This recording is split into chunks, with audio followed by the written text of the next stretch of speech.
आज हम class 10th का हिस्ट्री का सेकेंड लेक्चर माने एक्सरसाइज 2 का हम समाज एवं साम्यवाद का हम जो होता है पहले इम्पोर्टेंट ऑब्जेक्टिव बताने वाले हैं। ऑब्जेक्टिव इसी में से रहता है, इसी में से पूछ देता है कभी। अब देखिए पहला देखिए, रूस में कृषक दास प्रथा का अंत कब हुआ था? पहला में 1861, दूसरा में 1862, तीसरा में 1863, चौथा में 1864। इसका करेक्ट ऑप्शन क्या होगा? ए इज द करेक्ट ऑप्शन, इसका 1861। दूसरा है कि रूस में जार का अर्थ क्या होता है? रूस में जार का अर्थ क्या होता है? तो आइए, पहला कहता है कि पीने का बर्तन, दूसरा पानी रखने का मिट्टा का पात्र, रूस का सामंत, रूस का सम्राट। तो इसका करेक्ट ऑप्शन क्या होगा? रूस का सम्राट। दूसरा का आप देख लिए, दूसरा का ऑब्जेक्टिव भी हो गया। अब तीसरा का देखिए, कार्ल मार्क्स का जन्म कहाँ हुआ था?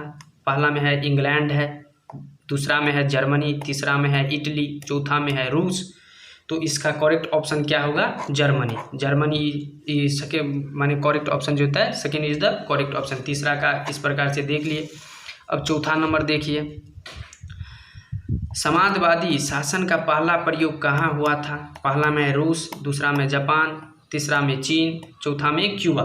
तो इसका करेक्ट ऑप्शन क्या होगा? रूस फर्स्ट। इसका करेक्ट ऑप्शन चौथा का क्या होगा? रूस। तो फर्स्ट माने चौथा का जो होता है फर्स्ट। इस प्रकार से देख लिए 4 क्वेश्चन। अब 5वां क्वेश्चन कहता है, यूटोपियन समाजवादी कौन नहीं था? Louis Blanc, Saint Simon, Karl Marx, Robert Owen. तो इसका क्या होगा? ई कार्ल मार्क्स जो था वह यूटोपियन समाजवादी नहीं था। इस प्रकार से आपने तीसरा भी देख लिया 5वां का। इस प्रकार से 5वां का हो गया। अब छठा देखिए, वार एंड पीस किसकी रचना है? Karl Marx, Tolstoy, Dostoevsky, Engels. तो इसका छठा का जो होता है वह टॉलस्टॉय जो होता है। इस प्रकार से आपने 6 क्वेश्चन देख लिए ऑब्जेक्टिव हिस्ट्री का सेकेंड चैप्टर समाजवाद एवं साम्यवाद। इस प्रकार से आपने देख लिए बारी बारी से। अब देखिए अगला 7वां कहता है, बेल्शेविक क्रांति कब हुई थी? पहला में फरवरी 1917, नवंबर 1917, अप्रैल 1917, अक्टूबर 1905। तो 7 का क्या होगा? नवंबर 1917 में हुआ था ये क्रांति, बेल्शेविक क्रांति। अब देखिए 8वां देखिए, लाल सेना का गठन किसने किया था?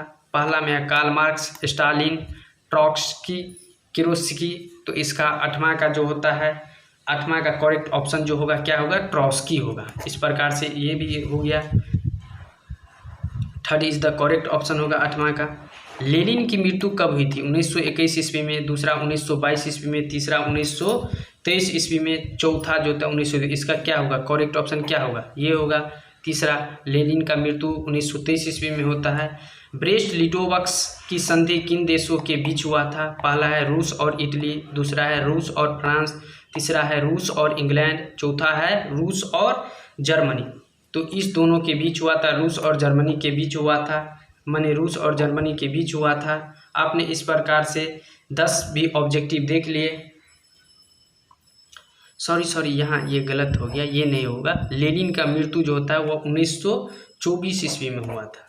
1924 ईस्वी में लेनिन का मृत्यु कब हुआ था? 1924। ये रॉन्ग हो गया, ये होगा 4।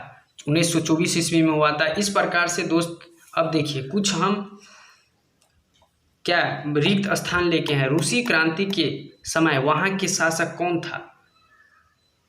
क्वेश्चन है कि रूसी क्रांति के समय वहाँ के शासक कौन था? तो इसका आंसर जो होगा जार निकोलस द्वितीय था। क्या होगा? जार निकोलस द्वितीय। यहाँ होगा जार निकोलस द्वितीय। अब देखिए, बेल्शो क्रांति का नेतृत्व बेल्शो क्रांति का ... ने किया था। किसने किया था? बेल्शो क्रांति का ... किसने किया था? तो इसका आंसर जो होगा लेनिन होगा, लेनिन। नई आर्थिक नीति ... ईस्वी में लागू हुआ था। किस ईस्वी में लागू हुआ? तो 1900 ईस्वी। ये भी पूछ सकता है, यहाँ दे सकता है नई आर्थिक नीति कितने ईस्वी में लागू हुआ था? तो ये भी ऑब्जेक्टिव में दे देगा, ए में दे देगा 1921, बी में देगा 1917, सी में देगा 1985 या डी में देगा 1997। तो इसका करेक्ट ऑप्शन क्या होगा? 1921। ये भी रिक्त स्थान जो है इसी से भी ऑब्जेक्टिव उठा लेता है। अब देखिए रॉबर्ट ओवन डॉट डॉट का निवासी था। कहाँ का निवासी था? तो ग्रेट ब्रिटेन का पूछेगा, ग्रेट ब्रिटेन का निवासी था। अब देखिए पांचवा है कि वैज्ञानिक समाजवाद का जनक डॉट डॉट को माना जाता है। किसको माना जाता है? तो यूटोपियनों का। किसको? यूटोपियनों का। इस प्रकार से आपने देख लिए कुछ रिक्त स्थान और 10 ऑब्जेक्टिव क्वेश्चन देख लिए सेकेंड चैप्टर का यूरोप में ना। इसके बाद हम इसका सब्जेक्टिव क्वेश्चन होगा, उस प्रकार से हम लेके आएंगे। फर्स्ट का हम तो ऑब्जेक्टिव भी दिए, सब्जेक्टिव भी आप दे दिए हैं। अब सेकेंड का हम पहले ऑब्जेक्टिव करा दिए हैं, उसके बाद हम सब्जेक्टिव को लेके आएंगे। तो वीडियो को हर हमेशा क्या कीजिएगा, 360p और 480p पे देखने का प्रयास कीजिएगा, जिससे आपको वीडियो पूरे फ्रेश दिखाई देगा। और एक बात और बताना चाहते हैं कि वीडियो को जैसे ये हम ऑब्जेक्टिव बता रहे हैं, तो आप वीडियो को पहले क्या कीजिएगा, तो चला के रोक लीजिएगा। उसके बाद अब ऑब्जेक्टिव बारी बारी से ऑब्जेक्टिव को आप एक कॉपी और वीडियो को जहाँ वीडियो को देखते समय हर हमेशा क्या कीजिएगा, नोट बनाते जाएगा। लेक्चर माने कॉपी और कलम लेके बैठिए, उसके बाद वीडियो को आप चलाइए और फिर उसको नोट करते जाइए और समझते जाइए। इस प्रकार से आपने देख लिए।